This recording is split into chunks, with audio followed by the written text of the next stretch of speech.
Level 1. Clone Cadet.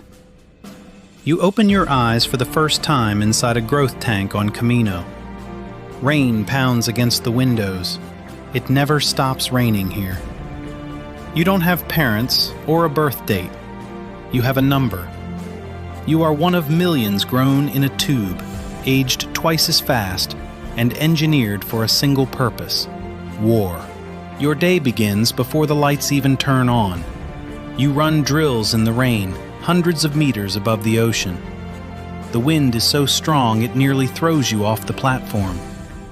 You learn to take apart a DC-15 blaster before you even know what a birthday is. The Kaminoans walk past with their data pads, inspecting you like livestock. If a batch has defects, they call it reconditioning. No one explains what that means. You just notice that some cadets disappear and never come back. But you have brothers, 4 men in your squad, identical in every way, yet all different. One cracks jokes during training. Another barely speaks. The final simulation is a full-scale battle. Urban combat. Droid ambush. Your squad moves through a city while training droids fire rounds that leave bruises.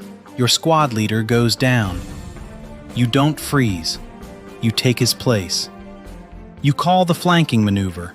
You push forward. A stamp on a datapad. A transport number. Kamino shrinks behind you through the viewport. You don't feel sad. You're ready. Level 2. Clone Trooper. Your boots hit real ground for the first time. Geonosis. The sand is red and the sky is filled with blaster fire. This isn't a simulation. The smells are real. Burnt metal. Scorched earth. You're cannon fodder, the lowest rank in the Grand Army of the Republic. You aim your blaster where the sergeant tells you, and you fire. Battle droids come in waves. You fire until your weapon overheats. You swap the power cell with shaking hands and fire again. A gunship crashes 30 meters to your left. The clone next to you takes a shot straight to the chest. He drops. You keep moving. A Jedi general leads the assault.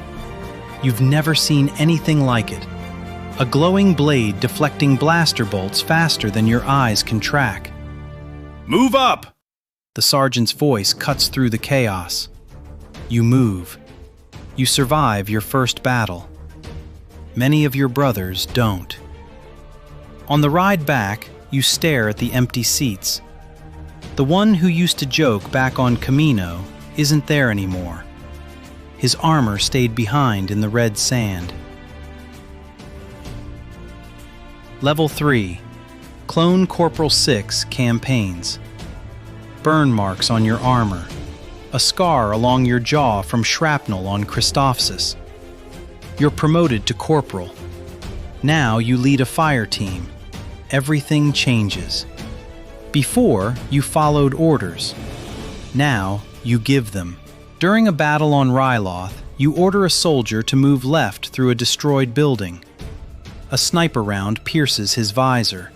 He's dead before he hits the ground. You gave that order. That weight never leaves. You start marking your armor. 1 stripe for every brother lost. By the end of your first year as a corporal, 1 arm is full. You move to the other. New clones arrive from Kamino. Clean armor. Wide eyes. They remind you of yourself 8 months ago. You check their gear. Stay close to me. Do what I do. Then you move into battle. Level 4. Clone Sergeant. You stand in front of 9 recruits. You teach them everything. What the Mandalorians taught you. How to hear a droideka before you see it. How B-1 battle droids are predictable, but tactical droids are not. Now you lead the squad. During an ambush, one recruit freezes. You drag him into cover. You move when I tell you to move. You used to be him. What happens after the war? You don't have an answer. We win. That's what happens. But you don't believe it. Level 5. Clone Lieutenant. Blue markings. DC-17 blaster. You're in a briefing room with a Jedi. You give strategies. Your decisions save lives. But you lose an entire platoon on Felucia. Bad intel. 40 dead. The Jedi says, "It's not your fault." You answer, "Yes, General." You realize some Jedi are brilliant, and others get your men killed on instinct. You learn how to read them, and how to protect your men from them. Level 6. Clone Captain. 144 men under your command. Your Jedi General calls you by name. You don't talk about war. You talk about peace. You deserve a life of your own. No one has ever told you that. You start asking questions you're not supposed to ask. Level 7. Clone General. You're no longer on the battlefield. You command from a screen. Blue dots, your men.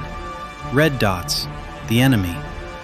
They talk about acceptable losses. You want to ask, which ones?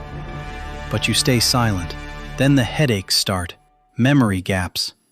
Something isn't right. Level 8. Clone Commander. Customized armor, your own call sign. 2,304 men. The headaches get worse. Then a message comes in. A priority transmission appears in your field of view. The face of Chancellor Palpatine appears as a hologram. Execute Order 66. Something triggers in your brain. Everything disappears. You raise your weapon. The Jedi turns, understands, then nothing. You report, mission accomplished. You feel nothing.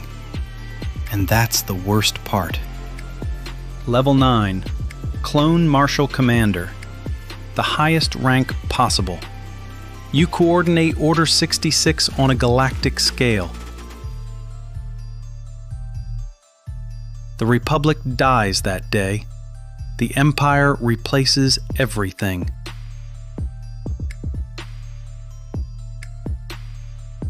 The clones become obsolete, discarded, forgotten.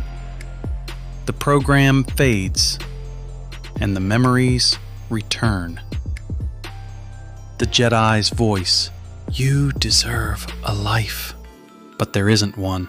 You pick up your helmet, the face of a man you've never known.